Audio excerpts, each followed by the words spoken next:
क्या आपको लगातार कमर या पीठ दर्द बना रहता है? क्या ज्यादा देर तक खड़े रहने से आपके घुटनों में दर्द होने लगता है? क्या हल्की चोट से या गिरने से आपको फ्रैक्चर हो चुका है? अगर इन सवालों का जवाब हाँ है तो या आपकी उम्र 40 साल से अधिक है तो आपको ऑस्टियोपोरोसिस यानी बोन लॉस का खतरा हो सकता है। आज इस वीडियो में हम आपको मेनोपॉज के बाद बोन लॉस को अवॉइड करने के टिप्स के बारे में बताएंगे।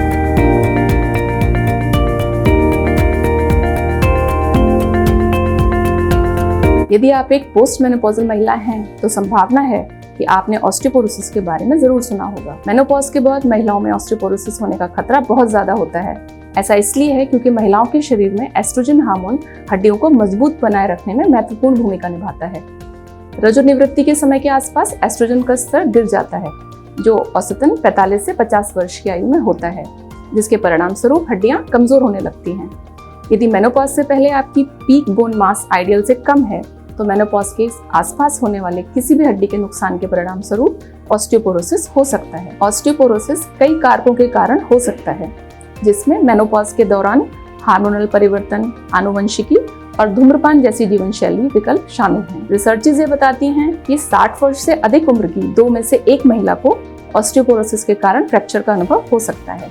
जैसा कि आपने घर के बड़ों को कहते सुना होगा, आज का खाया पिया ही बाद में काम आता है। यही बात मेनोपॉज के बाद ऑस्टियोपोरोसिस के खतरे को कम करने में भी लागू होती है। ऑस्टियोपोरोसिस के केस में बेहतर डाइट और रेगुलर एक्सरसाइज इसके खतरे को कम करने में मदद करते हैं। तो आइए जानते हैं ऑस्टियोपोरोसिस के खतरे को कम करने वाली डाइट और एक्सरसाइज के बारे में। ऑस्टियोपोरोसिस के खतरे को कम करने के लिए अपने भोजन में डेयरी प्रोडक्ट्स, ओट्स, संतरा, केला, अमरूद, अंजीर, अंगूर, पालक, गोभी, ब्रोकली, चिया सीड्स, बादाम, टोफू, सोया, हरी बीन्स, तिल और कद्दू के बीज शामिल करें। इसके साथ ही नियमित रूप से दूध पिएं और डॉक्टर के सुझाव के अनुसार विटामिन डी का पर्याप्त स्तर अपने शरीर में बनाए रखें। इसके लिए डेली 10 से 15 मिनट सुबह 10 बजे से पहले की धूप में रहना सबसे अच्छा विकल्प है। आयुर्वेद मत से भी हल्दी, अजवाइन, लहसुन, शतावरी, अश्वगंधा, मुक्ताशुक्ति, प्रवाल पिष्टी, गोदंती और Nutrela bone health supplements bone के लिए बेस्ट हैं।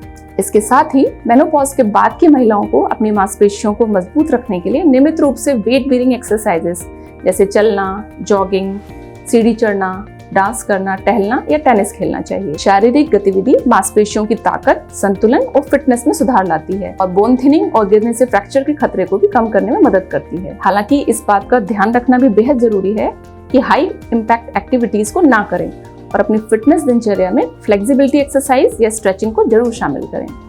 ऑस्टियोपोरोसिस को एक साइलेंट डिजीज कहा जाता है क्योंकि इसका निदान अक्सर किसी व्यक्ति के फ्रैक्चर होने के बाद किया जाता है। जैसे ही आप मेनोपॉज के करीब हैं तो आपको अपने डॉक्टर के साथ ऑस्टियोपोरोसिस के रिस्क फैक्टर्स पर चर्चा करनी चाहिए, खासकर यदि ऑस्टियोपोरोसिस आपके परिवार में किसी को रहा है। यदि आप रजोनिवृत्ति के बाद फ्रैक्चर का अनुभव करते हैं तो तुरंत अपना ऑनलाइन कंसल्टेशन बुक करें और ये जानने का प्रयास करें कि क्या ये ऑस्टियोपोरोटिक फ्रैक्चर हो सकता है और भविष्य में फ्रैक्चर को रोकने के लिए कौन सा उपचार मदद कर सकता है।